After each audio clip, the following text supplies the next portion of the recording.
तो मैं हूँ ट्राइहेक्मी के अल्ट्राटेक रूम के अंदर। पिछली वीडियो में हम लोगों ने ट्राइहेक्मी के ही मैजिशियन रूम की मदद से सीखा था कि कैसे हम लोग पोर्ट फॉरवर्डिंग की मदद से लिनक्स प्रिविलेज एस्केलेशन कर सकते हैं। आज हम लोग अल्ट्राटेक रूम की मदद लेने वाले हैं। अब ये जो रूम है ये लिनक्स प्रिविलेज एस्केलेशन सिखाने के लिए नहीं बना है, तो ये एक पूरा फुल फ्लेज रूम है जिसके अंदर आपको पहले इनिशियल एक्सेस लेना पड़ेगा और उसके बाद प्रिविलेज एस्केलेशन स्टार्ट होगा।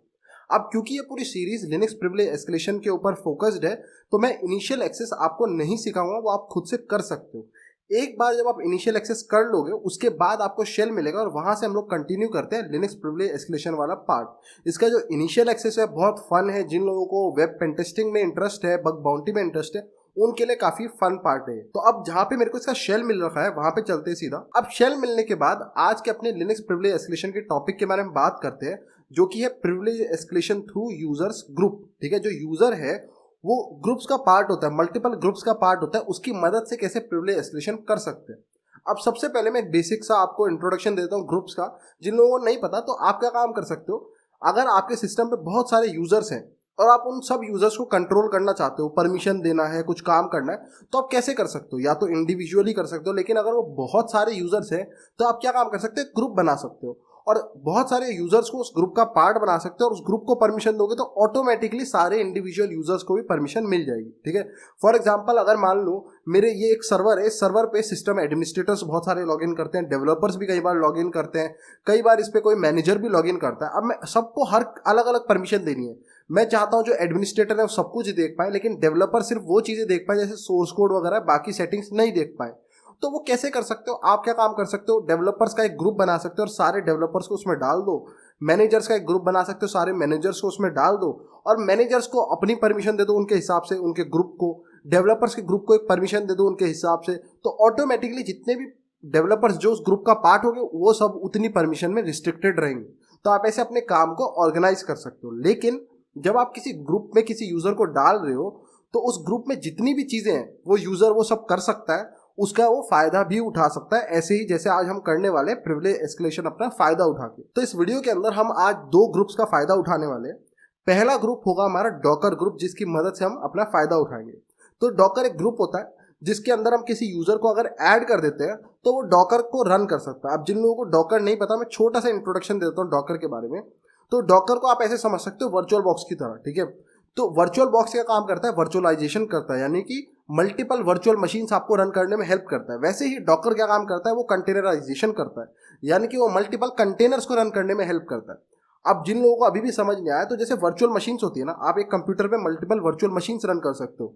सिमिलरली आप एक मशीन्स पे कंटेनर्स रन कर सकते हो। कंटेनर्स भी बिल्कुल वर्चुअल मशीन की तरह ही होते हैं, उसमें काफ़ी डिफरेंसेस होते हैं अगर आप डीप में जाओगे। लेकिन अभी के लिए समझने के लिए जिन लोगों को बिल्कुल आइडिया नहीं है, अगर आपको डीप में समझना है तो मेरी इसके ऊपर एक ऑलरेडी वीडियो है जिसमें मैंने समझाया डॉकर क्या होता है, कंटेनराइजेशन क्या होता है, ये सब ट्राइहेक्मी के रूम्स वगैरह सॉल्व करके दिखाया इसके। तो वो आप देख लोगे तो उससे काफ़ी क्लियर हो जाएगा। लेकिन जिन लोगों को इंट्रोडक्शन चाहिए तो बहुत सिंपल है, इसको आप वर्चुअल बॉक्स से कंपेयर करो। तो जैसे वर्चुअल मशीन्स आप स्टार्ट कर सकते हो, डॉकर की मदद से कंटेनर्स को स्टार्ट कर सकते हो। समझ गए इतनी बात को? तो वैसे ही इस मशीन पे भी हम डॉकर ग्रुप का पार्ट है तो हम कंटेनर्स को रन कर सकते हैं, यानी वर्चुअल मशीन्स को रन कर सकते हैं, जिसका फायदा उठा के प्रिविलेज एस्केलेशन करा जा सकता है। वो मैं आपको दिखाता हूँ कैसे। तो सबसे पहले एक्सप्लॉइटेशन से पहले आपको एन्यूमरेशन आना चाहिए, यानी कि आपको पता होना चाहिए कि ग्रुप्स देखते कैसे हैं। जो ये मेरा यूजर है, अगर मेरे को इसकी ग्रुप देखने हो कि कौन कौन से ग्रुप का पार्ट है, तो मैं कैसे देख सकता हूँ? बहुत सिंपल कमांड है ID। ठीक है, तो ID कमांड जब हम रन करते हैं तो ये मेरे को बताएगा कि मेरी यूजर ID क्या है, मेरा यूजर नेम क्या है। अब ये रूट नहीं है, R00T है। ठीक है, मेरी ग्रुप ID क्या है, ठीक है, मेरा ग्रुप के नाम क्या है। लेकिन उसके अलावा और कौन कौन से ग्रुप्स के आप पार्ट हो वो दिखा रहा है। अब एक जो अपना यूजर होता है ना, उसका अपना एक खुद का ग्रुप होता है जिसका वो पार्ट रहता है, तो ये डिफॉल्ट होता है। लेकिन इसके अलावा जितने होते हैं वो आप ऐड कर सकते हो या पहले से आते हैं। ठीक है, तो अब यहाँ पे आप देखोगे तो ये जो R00T है ये डॉकर ग्रुप का पार्ट है। अब जब ये डॉकर ग्रुप का पार्ट है, इसका मतलब ये डॉकर कंटेनर्स को रन कर सकता है, जिसका फायदा हम उठाएंगे। तो हम समझते हैं इसका एक्सप्लॉइटेशन होता कैसे। ठीक है, हमने ये तो समझ लिया इससे प्रिविलेज एस्केलेशन होना है अगर हम डॉकर ग्रुप का पार्ट है, लेकिन इससे होता कैसे ये समझते हैं। तो डॉकर ग्रुप का जो भी यूजर पार्ट होता है ना, वो कंटेनर्स को रन कर सकता है। और कंटेनर्स का मतलब जैसे वर्चुअल मशीन, लेकिन उसका एक एडवांटेज होता है, जब आप उन कंटेनर्स को रन करते हो तो उस पर आप कोई भी फाइल को कॉपी कर सकते हो। मतलब अपने जो बेस सिस्टम है, इस सिस्टम से आप जो वर्चुअल मशीन स्टार्ट करोगे इसके अंदर, उसमें आप कोई भी फाइल को माउंट कर सकते हो कोई भी फाइल सिस्टम या कोई भी चीज़ को। एक तरीके से ऐसे समझ लो, अगर माउंट का मतलब समझ नहीं आ रहा, आप उनको कॉपी कर सकते हो, यानी कि इस सिस्टम की किसी भी फाइल को कॉपी करके वहां रख सकते हो, किसी भी, मैं कह रहा हूँ चाहे वो रूट की क्यों ना हो। तो ये तो बहुत ईजी है। तो आप समझ गए आप क्या काम कर सकते हो। एक कंटेनर स्टार्ट करेंगे और इस सिस्टम की ईटीसी शैडो, ठीक है, या आप चाहो तो root dot T X T directly flag file को उसके अंदर कॉपी करके रख सकते हो। और वो कंटेनर जो आप स्टार्ट करते हो, जो वर्चुअल मशीन आप स्टार्ट करते हो ना, उसमें आप बाय डिफॉल्ट ही रूट होते हो, मतलब उसके तो हेड होते ही हो। तो कोई भी फाइल उसमें कॉपी करके रखी जा रही है, आप उसको पढ़ सकते हो। तो यानी कि इनडायरेक्टली आप किसी भी फाइल को रीड कर सकते हो, जिसकी मदद से आप सिंपली प्रिविलेज एस्केलेशन कर सकते हो। सोचो मैं आपको फंक्शनैलिटी दे रहा हूँ, अगर आप इतना सब कंफ्यूजन हो रहा है तो आप ये सोचो आपके ऐसी फंक्शनैलिटी है कि जिससे आप किसी भी फाइल को, इस सिस्टम की किसी भी फाइल को रीड कर सकते हो कॉपी करके। ईटीसी शैडो है, ईटीसी पासवर्ड है, आपके पास फ्लैग फाइल है, तो कितनी सारी चीजें जिनको पढ़ के आप फायदा उठा सकते हो। तो वही हम यहाँ पे करते हैं। सबसे पहले हम लोगों को क्या काम करना पड़ेगा, हमारे को ये देखना पड़ेगा कि अगर मान लो जैसे वर्चुअल मशीन्स होती है ना, वर्चुअल मशीन को स्टार्ट करते हो, डॉकर कंटेनर को स्टार्ट करने से पहले क्या उसकी कोई इमेज है आपके पास। मतलब आप अगर आप कोई वर्चुअल मशीन रन करते हो, उससे पहले आपके पास उसकी फाइल डाउनलोड होनी चाहिए ना, जिसको आप वर्चुअल बॉक्स में लाते हो, है ना। जैसे डॉट ISO फाइल होती है, डॉट OVA फाइल होती है, जिनको आप वर्चुअल बॉक्स की मदद से वर्चुअल मशीन में रन करते हो, यही करते हो। सिमिलरली डॉकर के अंदर भी क्या होता है, इमेजेस होती है। तो ये जो इमेजेस होती है, हमारे को चेक करना पड़ता है कि क्या इसमें कोई इमेज है या हमारे को डाउनलोड करनी पड़ेगी। अगर है तो हम उसको डायरेक्टली रन कर सकते हैं, वो कंटेनर बन जाएगा, ठीक है। अगर नहीं है तो हम उसको डाउनलोड करके सिस्टम पे ले आएंगे और फिर क्या होगा, उसको हम रन करेंगे, वो कंटेनर बन जाएगा और अपना काम डन हो जाएगा। तो सबसे पहले अगर मेरे को देखना है कि क्या इस सिस्टम पे कोई ऐसी इमेज पड़ी हुई है पहले से डाउनलोडेड है नहीं, तो उसके लिए कमांड होता है डॉकर इमेज देखनी है, एलएस लिस्ट के लिए होता है, और एंटर मारेंगे। अब अगर आप इसका आउटपुट देखोगे तो यहाँ पे लिखा आ रहा है, ये इसका आउटपुट है। तो यहाँ पे एक बैश नाम की जो है इमेज पड़ी है, इसका नाम है बैश, ठीक है। बैश आप समझ रहे हो, बैश से रिलेटेड है तो लिनक्स ही होगा, कुछ ना कुछ लिनक्स की कोई पड़ी हुई है यहाँ पे, और उससे रिलेटेड इमेज ID वगैरह इन्फो उसकी पड़ी हुई है यहाँ पे। अब अगर आप सोच रहे हो कि वर्चुअल मशीन और कंटेनर में क्या अंतर है, मतलब मैं अगर सब कुछ ही सेम है तो क्यों रखा हुआ है भाई, हमारे कॉन्सेप्ट की जरूरत है क्या है कंटेनराइजेशन की। तो आप देखो जब आप वर्चुअल मशीन वगैरह डाउनलोड करते हो, 2-2, 3-3, 4-4 GB की होती है। यहाँ पे भी देखो, यहाँ पे भी पूरा लिनक्स सिस्टम होगा, अभी मैं कनेक्ट करके दिखाऊंगा, वो पूरा लिनक्स होगा, लेकिन उसकी स्पेस देखो कितनी बड़ी फाइल है, पूरी इमेज ही 15 MB की है खाली। इसीलिए लोग कंटेनर यूज करते हैं, बहुत स्मॉल, बहुत एफिशिएंट, बहुत फास्ट होते हैं as compare to virtual machines. समझ गए इस बात को। तो मैं आपको दिखाता हूँ। अब ये हमारे पे पता है कि हमारे पे इमेज पड़ी है, तो अब मैं इसको रन करूंगा, एक वर्चुअल मशीन बनाऊंगा इमेज से, एक कंटेनर बनाऊंगा, और उस कंटेनर का शेल मेरे को लेना है। तो कैसे कर सकते हो, इसके लिए कमांड होता है डॉकर रन करना है हमारे को, तो रन लिखेंगे, उसके बाद हम लिखेंगे -IT मतलब इंटरैक्टिव, मेरे को इसका इंटरैक्ट करना है, मेरे को इसका शेल चाहिए, तो इंटरैक्टिव। और किसका चाहिए, आप उसका नाम देंगे कि बैश नाम की यहाँ पे पड़ी है, तो उसको रन करो। और उसका कौन सा शेल चाहिए, आपको बैश चाहिए, आपको SH चाहिए, वो लिखना पड़ता है, तो मेरे को SH चाहिए, एंटर मारते हैं। अब क्योंकि हम डॉकर ग्रुप के पार्ट है, तो हम डॉकर को रन कर पा रहे हैं, कंटेनर्स बिल्ड कर पा रहे हैं, सब कुछ कर पाओगे आप इसमें। और आपने यहाँ पे एक कंटेनर को स्टार्ट करा जिसका आप खुद ओनर होते हो। अगर आप एक कंटेनर को रन कर रहे हो ना, तो आप उसके ओनर होते हो। तो यहाँ पे आपने देखा ये हैश आया, इसका मतलब आप रूट हो, तो हु एम आई, यहाँ पे एक लिनक्स आपको पूरा मिल गया, रूट हो आप। तो देखो 15.8 MB यानी 16 MB के आसपास में आप पूरा एक लिनक्स रन कर पा रहे हो। तो कंटेनर्स कितने ज़्यादा एफिशिएंट होते हैं, इसीलिए ये एंटरप्राइज में ज़्यादा यूज होने लग गए हैं आजकल। अब हमारे को पता चल गया कि भैया हमारा इसको रन कर सकते हैं कंटेनर वगैरह को। अब बहुत सिंपल है, मैं क्या काम करूँगा, रन करते करते साथ साथ में बोलूँगा इस सिस्टम की एक फाइल, कोई भी फाइल आप बोल सकते हो, कोई भी फोल्डर बोल सकते हो, कि उसको इस सिस्टम, ये जो कंटेनर है इसके अंदर लोड कर दो। बस इतना काम करना है। तो इसको एग्जिट करेंगे, सेम कमांड को वापस लाएंगे और इसमें एक ऑप्शन ऐड कर देंगे, ठीक है, रन के बाद -V, और इसमें हम क्या बोलेंगे यहाँ पे, अब आपको कौन सी फाइल कॉपी करनी है वो बताना है। तो मैं यहाँ पे क्या काम करूँगा, पूरे फाइल सिस्टम को कर दूंगा, यानी कि ये जो फाइल सिस्टम होता है ना, स्टार्टिंग फोल्डर सबसे रूट, जितनी भी है होम ETC, सबको जितनी भी, हम सबको माउंट कर दो। माउंट एक्चुअली में अलग चीज होती है, जिन लोगों ने मेरी NFS वाली वीडियो देखी होगी वो समझ होंगे, यहाँ पे हम माउंट कर रहे हैं। माउंट एक तरीके से समझ सकते हो, हमने इस पूरे फाइल सिस्टम को, इस सिस्टम का पूरा फाइल सिस्टम है ना, उसको मैं उठा के कनेक्ट कर रहा हूँ कंटेनर के अंदर, तो मैं कंटेनर से भी उसको एक्सेस कर पाऊँ, मतलब नेटवर्क कर रहा हूँ कि नेटवर्किंग की मदद से हम उस चीज़ों को एक्सेस कर पाए। ठीक है, जिन लोगों को नहीं समझा, ज़्यादा दिमाग लगाने की जरूरत नहीं है, आप कॉपी ही समझ लो यार खाली, ठीक है। NFS में देखोगे तो मेरे ख्याल से ज़्यादा क्लियर हो जाएगा माउंट का मतलब क्या होता है। तो मैं पूरे फाइल सिस्टम को और कहाँ पे करना चाहता हूँ कॉपी, डेस्टिनेशन देनी है, तो जो कंटेनर में स्टार्ट करूँगा, जो लिनक्स सिस्टम में स्टार्ट करूँगा, इसके MNT फोल्डर के अंदर कर दो। MNT इसीलिए बना होता है, माउंट जो भी चीज़ें करनी है वो आप इसके अंदर कर सकते हो। एंटर मारते हैं। अब हमारे को शेल मिल गया, तो शेल मिलने के बाद अब मैं क्या काम करूँगा, CD MNT फोल्डर में जाऊँगा, LS करेंगे। अब आप देखोगे जो ये पूरा इसका फाइल सिस्टम था ना, पूरा यहाँ पे माउंट हो गया, सब चीज़ें A to Z आ गई है, उसका होम, उसका रूट, ये MNT फोल्डर के अंदर पूरे होस्ट सिस्टम की सारी चीज़ें यहाँ पे आ गई। अब मैं क्या काम करूँगा, रूट में जाऊँगा तो आप देखोगे आप अपना फ्लैग भी यहाँ पे देख पाओगे जो कि private.txt है। आप चाहो तो etc shadow को पढ़ सकते हो, प्रिविलेज एस्केलेशन बहुत आसान हो गया। ऐसे आप डॉकर ग्रुप का फायदा उठा सकते हो। तो डॉकर ग्रुप क्या अलाउ करता है, आपको कंटेनर्स रन करने के लिए अलाउ करता है। और जब आप अगर कंटेनर्स रन कर पा रहे हो दैट मीन्स आप कंटेनर में कोई भी फाइल हो कॉपी करके रख सकते हो, माउंट कर सकते हो, और वो माउंट का फायदा उठा के आप etc shadow कोई भी फाइल को आप अपने कंटेनर में माउंट करके पढ़ सकते हो। समझ आया ये वाला तरीका कितना ईजी था। अब ये था पहला तरीका, पहले ग्रुप की मदद से कैसे करना है। अब जो दूसरा तरीका है उसके लिए हम एक दूसरे रूम का यूटिलाइजेशन लेंगे, क्योंकि इसमें वो नहीं है, हमारे को एक दूसरे ग्रुप का पार्ट होना पड़ेगा। तो वो दिखाने के लिए मैं चलता हूँ एक दूसरे रूम के अंदर। तो मैं हूँ ट्राइहैकमी के गेमिंग सर्वर रूम के अंदर। अब ये भी एक पूरा फुल फ्लेज रूम है, आपको खुद से इनिशियल एक्सेस इसका लेना पड़ेगा। इनिशियल एक्सेस बहुत फन है इसका, ले सकते हो इजीली। इनिशियल एक्सेस मिलने के बाद आप लोगों को इसका शेल मिलेगा जहां पे हम लोग चलते हैं प्रिविलेज एस्केलेशन करने के लिए। एक बार आप लोगों को इसका शेल मिल जाए, आप लोगों को पता है प्रिविलेज एस्केलेशन करना है ग्रुप्स के थ्रू, और ग्रुप्स को देखने के लिए हमारे को कमांड लगता है ID कमांड, एंटर मारते हैं और एक काफ़ी सारे ग्रुप्स का पार्ट है। लेकिन जो इंटरेस्टिंग ग्रुप हमारे लिए इंपॉर्टेंट है वो है LXD ग्रुप। ठीक है, LXD ग्रुप इसलिए इंपॉर्टेंट है, ये भी बिल्कुल डॉकर वाला ही काम करता है। ऐसे आज समझ सकते हो LXD क्या है, जैसे वर्चुअल बॉक्स होता है और एक VMware होता है। अब आप डिफरेंस बता सकते हो, दोनों सेम चीज़ें हैं, बस क्या है प्रोडक्ट अलग अलग है। सिमिलरली डॉकर भी वही काम करता है जो LXD करता है, बस प्रोडक्ट अलग अलग है, काम वही है, कंटेनराइजेशन करते हैं, दोनों कंटेनर्स को रन कर सकते हैं। दोनों में ही सेम चीज़ है। हम फायदा किस चीज़ का उठा सकते हैं, जब हम कंटेनर को रन करते हैं तो उसके अंदर हम किसी भी चीज़ को माउंट कर सकते हैं या फिर कॉपी कर सकते हैं और उसको हम पढ़ सकते हैं। तो सिंपली इसमें क्या अंतर होता है, बस कमांड्स बदल जाएंगे थोड़े, काम वही सेम रहेगा। इमेजेस देखेंगे, इमेजेस होगी नहीं होगी तो डाउनलोड कर लेंगे, उसके बाद उसको कंटेनर में कन्वर्ट कर देंगे, और कंटेनर का शेल लेने के बाद अगर हमारे को शेल सही से मिल जाए तो उसके बाद हम उसमें फाइल को कॉपी करके रख देंगे। बिल्कुल सिंपल है। तो अब यही काम करते हैं इसमें। सबसे पहले तो मेरे को ये चेक करना पड़ेगा कि क्या इसके अंदर कोई इमेज अवेलेबल है डाउनलोडेड या नहीं है। ठीक है, तो उसके लिए कमांड होगा LXC इमेज लिस्ट, एंटर मारते हैं। अब अगर आप इसका आउटपुट देखोगे तो ये यहाँ पे बता तो रहा है हमारे को इन्फॉर्मेशन, लेकिन कोई भी इमेज अवेलेबल नहीं है इसमें डाउनलोडेड।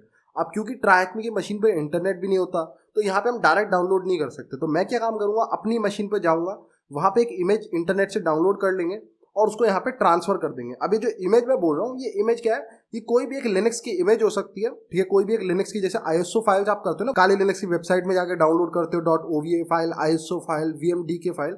सिमिलरली इसकी इमेज फाइल आती है, वो इमेज फाइल हम लोग डाउनलोड कर लेंगे। अब आपका क्वेश्चन होना चाहिए कौन से ऑपरेटिंग सिस्टम की, भाई किसी की भी कर सकते हो। ठीक है, तो आप यहाँ पे किसी भी ऑपरेटिंग सिस्टम की कर सकते हो, कोई भी डिस्ट्रो हो, कोई भी हो ऑपरेटिंग सिस्टम, फर्क नहीं पड़ता। कोई भी एक बेसिक सा लिनक्स ले लो जो कम स्पेस ले, ठीक है, जल्दी डाउनलोड हो जाए, उसका हम यूज ले लेंगे, क्योंकि हमारे को कुछ खास काम नहीं करना, हमारे को टूल नहीं चाहिए उस पर, हमारे को बस क्या है उसका शेल चाहिए और उस पर हमारे को अपनी फाइल्स को माउंट करना है, तो वो किसी भी लिनक्स पे हो जाएगा। तो हम लोग वापस चलते हैं ब्राउजर के ऊपर, वहां से डाउनलोड करने के लिए। अब ब्राउजर पे आने के बाद मैंने यहाँ पे क्या लिखा है LXD, उसके लिए मैं एल्पाइन लिनक्स की इमेज डाउनलोड कर रहा हूँ। अब आप कहोगे ये क्या है, देखो ये भी लिनक्स है, लेकिन एल्पाइन जो डिस्ट्रो है, जो लिनक्स का ही एक पार्ट है एल्पाइन, ठीक है, डिस्ट्रो है, ये बहुत स्मॉल होता है, बहुत छोटा बनाया जाता है। मतलब ये सिर्फ क्या है, इसके अंदर सिर्फ असेंशियल चीज़ें जान दी जाती है, इसके अंदर बेफालतू की चीज़ें सब हटा दी जाती है। तो ये बहुत छोटा सा वर्जन होता है। जब आपको एक लिनक्स चाहिए जिसमें ज़्यादा काम नहीं, बस बेसिक बेसिक कमांड्स वगैरह रन करने, तो आप एल्पाइन लिनक्स को डाउनलोड कर सकते हो। ये एक बहुत छोटा सा वर्जन होता है लिनक्स का, ज़्यादा स्पेस नहीं लेता और काम भी हो जाता है आपका। तो यहाँ पे आपको दिख जाएगा LXD के लिए, ये याद रखना LXD के लिए करना है, हर इमेज का अपना अपना फॉर्मेट होता है। तो हमारे को LXD के लिए चाहिए, इसलिए मैंने लिखा LXD की एल्पाइन इमेज दो मुझे। तो यहाँ पे आपको मिल जाएगी एल्पाइन दिस, इसको क्लिक करके और इसको डाउनलोड कर लेंगे अपने सिस्टम पे। तो यहाँ पे कर दूंगा डाउनलोड। अब आप देखोगे तो कुछ भी नहीं है यार, 3.11 MB की है। ठीक है, सोचो 3.11 MB का पूरा लिनक्स आपने डाउनलोड कर लिया, इसको आप रन करके कंटेनर बना सकते हो। तो हम वापस चलते शेल पे। अब तो मैं अपने सिस्टम पे आ गया, टारगेट पे नहीं जिसको हमने ले रखा था, जिसका SSH करके शेल, वो नहीं है, ये मेरा सिस्टम है क्योंकि मैंने इसी पे डाउनलोड करी। तो मैं क्या काम करूँगा, डाउनलोड से उसको करंट फोल्डर में मूव कर लेंगे। ठीक है, एल्पाइन को यहाँ पे ले आएंगे। ठीक है, और इसका नाम बदल दूंगा। तो मैं इसका नाम क्या रख लेता हूँ, खाली alpine.tar.gz। ये देख लेना, इसका एक्सटेंशन सेम ही रखना, tar.gz। ठीक है, यहाँ पे ls करोगे तो अब आपको मिल गई आपकी alpine.tar.gz। अब हम इसको ट्रांसफर करेंगे सामने सिस्टम पे। तो इसके लिए यहाँ पे मैं क्या काम करूँगा, python3-m http.server 80। अब यहाँ आने के बाद क्योंकि मैं अपने होम फोल्डर के अंदर ही हूँ, तो यहाँ पे मेरे को डाउनलोड की परमिशन है, तो मैं wget http यहाँ पे अपनी आईपी दे दूंगा, उसके बाद मैं दे दूंगा alpine.tar.gz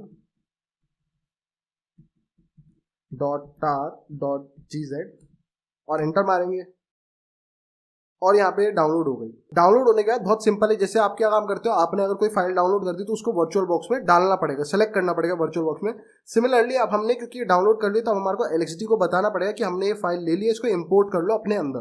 तो उसके लिए कमांड क्या होगा, LXC इमेज इंपोर्ट, उसके बाद इसका पाथ दे देंगे एल्पाइन, ठीक है, टार दे दिया अपने। उसके बाद इसका एक नेम रख देंगे ताकि हम इसको आगे चल के ना, वरना क्या होगा, इसको एक रैंडम सी स्ट्रिंग मिल जाएगी जैसे आईडी होती है, वो बार बार आपको यूज करनी पड़ेगी। तो उससे बढ़िया इसको एक नेम दे देंगे जिससे हम इसको याद रख पाए। तो एलियास, और इसका नाम हम दे देते हैं एल्पाइन IMG, इमेज के लिए एल्पाइन की इमेज है, हमारे को पता चल जाएगा। ये इंपोर्ट हो गई, ठीक है। दोबारा से हम क्या काम कर देंगे, अगर आप देखो LX, तो अब यहाँ पे ये एल्पाइन इमेज हमारी यहाँ पे दिखा रहा है, इसका मतलब हो गया। अब ये तो डन हो गया, इमेज हमारी आ गई। अब बस इसको क्या काम करना है, इसको रन करना है, कंटेनर बनाना है। इमेज को रन करके कंटेनर बनाते हैं, जैसे एक नॉर्मल ISO VMD के OVA फाइल को रन करके वर्चुअल मशीन बनाते हैं, सिमिलरली इस इमेज फाइल को रन करके कंटेनर बना देंगे। तो कैसे करेंगे, उसके लिए कमांड्स क्या होते हैं LXC के, वो थोड़े डिफरेंट होते हैं, वो देखते हैं। तो यहाँ देंगे LXC init, इनिशियलाइज करेंगे एल्पाइन IMG को, यहाँ दे रहे हैं कि एल्पाइन IMG को इनिशियलाइज करो, और उसका नाम आपको फिर से रखना पड़ेगा। तो इसका नाम रख लेते हैं, जो अब कंटेनर बनेगा ये उसका नाम होगा कंटेनर का, तो alpine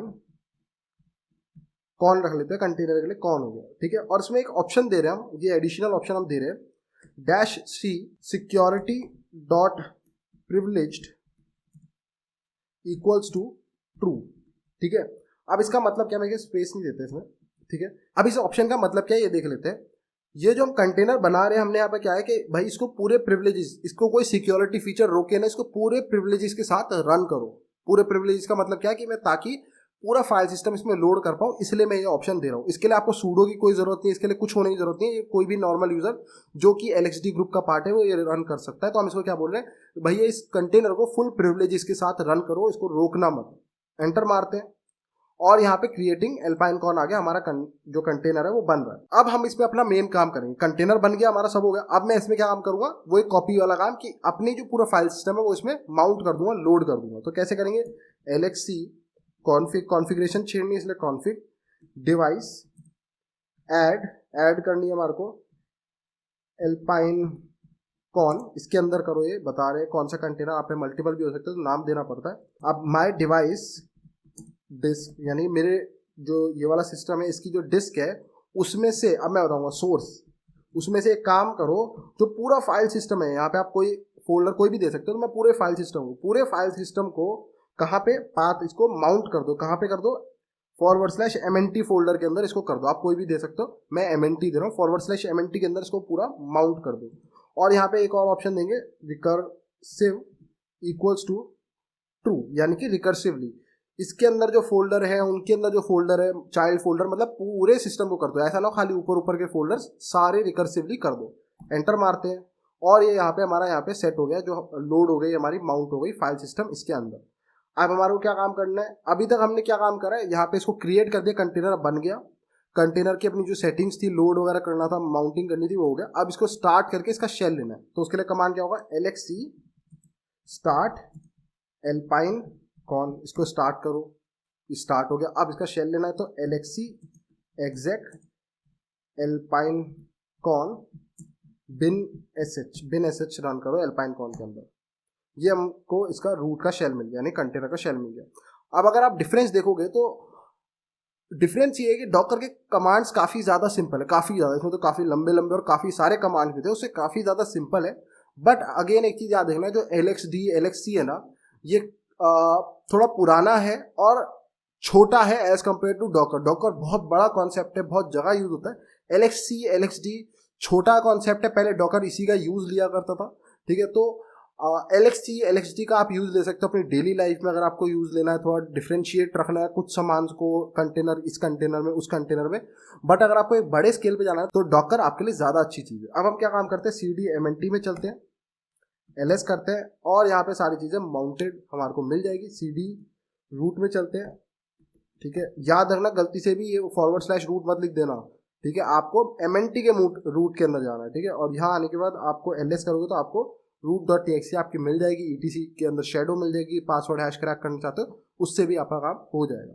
so I hope so आपको ये थोड़ा इंटरेस्टिंग लगा होगा, डिफरेंट लगा होगा, समझ आया होगा। काफ़ी लोगों को मुझे ऐसा लगता है कि ये LXC डॉकर वाले कॉन्सेप्ट, क्योंकि अपने आप में पहले आपको LXC, LXD और डॉकर समझ आने चाहिए, उसके बाद जाके आप इनका प्रिविलेज एस्केलेशन। जब तक आपको बेस टेक्नोलॉजी नहीं पता, जिन लोगों को SQL नहीं पता उनको SQL इंजेक्शन समझ नहीं आ सकता, जिनको जावास्क्रिप्ट नहीं पता उनको XSS नहीं आ सकता। सिमिलरली जिन लोगों को LXD नहीं पता, जिन लोगों को डॉकर नहीं पता, उनको इनसे प्रिविलेज एस्केलेशन भी नहीं आ सकता। सो आई होप सो आपको ये वीडियो पसंद आई हो, आपको डॉकर, LXD, प्रिविलेज एस्केलेशन ये तीनों चीज़ें समझ आ गई हो अच्छे से। और अगर आपको इस चैनल पे इसी टाइप का और इंटरेस्टिंग कंटेंट चाहिए तो आप इस चैनल को सपोर्ट कर सकते हो bye heading over to tce.com/support और वहाँ जाके एक छोटी सी डोनेशन दे सकते हो। So please like the video, subscribe the channel. Thank you and good bye.